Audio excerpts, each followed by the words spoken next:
नमस्कार। कभी ये सोचा है कि देश के सबसे ऊंचे पद पर बैठे व्यक्ति को भी क्या जवाबदेह ठहराया जा सकता है?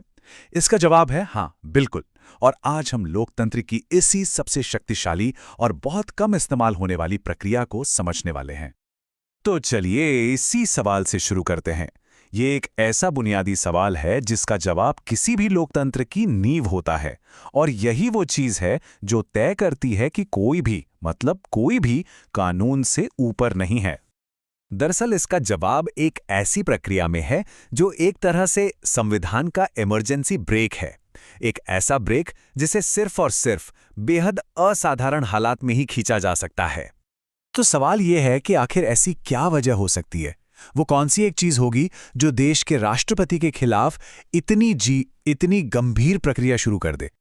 देखिए, दुनिया के कई दूसरे संविधानों में राष्ट्रपति को हटाने के कई कारण हो सकते हैं, लेकिन भारत का संविधान बनाने वालों ने इस मामले में कोई कंफ्यूजन नहीं छोड़ा। उन्होंने एक बहुत ही ऊंचा मायार, एक बहुत हाई बार सेट किया। और वो वजह है सिर्फ एक, संविधान का उल्लंघन। ये एक लाइन ही इस प्रक्रिया की गंभीरता बताने के लिए काफी है। सोचिए, आरोप उसी किताब के खिलाफ जाने का है जिसकी रक्षा की शपथ लेकर कोई राष्ट्रपति बनता है।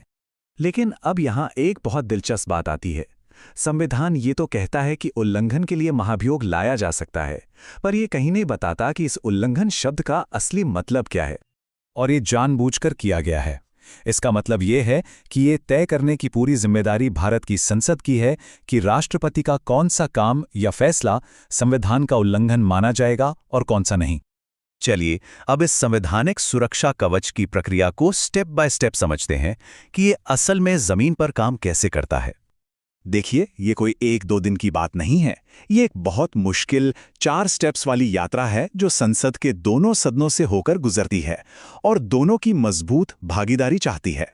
तो इसकी शुरुआत तब होती है जब संसद के किसी भी सदन, चाहे वो लोकसभा हो या राज्यसभा, के कम से कम 1/4 सदस्य एक नोटिस पर दस्तखत करते हैं जिसमें राष्ट्रपति पर आरोप लिखे होते हैं। ये नोटिस साइन होने के बाद राष्ट्रपति को 14 दिन का वक्त दिया जाता है। ये इसलिए ताकि उन्हें अपना बचाव तैयार करने का पूरा मौका मिल सके। अब आता है सबसे मुश्किल हिस्सा। उस सदन में प्रस्ताव को पास करने के लिए 2/3 बहुमत चाहिए होता है, और ये 2/3 सिर्फ मौजूद और वोट कर रहे सदस्यों का नहीं, बल्कि सदन की कुल सदस्य संख्या का होना चाहिए। ये बहुत बहुत मुश्किल शर्त है ताकि इस ताकत का कोई गलत इस्तेमाल ना कर सके। एक बार अगर पहले सदन से प्रस्ताव पास हो गया तो फिर गेंद दूसरे सदन में चली जाती है और दूसरा सदन एक तरह से अदालत बन जाता है। पहला सदन आरोप लगाता है तो दूसरा सदन उन आरोपों की जांच करता है। एक अभियोजक है तो दूसरा अन्वेषक। इस जांच के दौरान राष्ट्रपति को अपना बचाव करने का पूरा हक होता है। वो चाहे तो खुद पेश हो सकते हैं या फिर अपनी कानूनी टीम मतलब वकीलों के जरिए अपना पक्ष रख सकते हैं।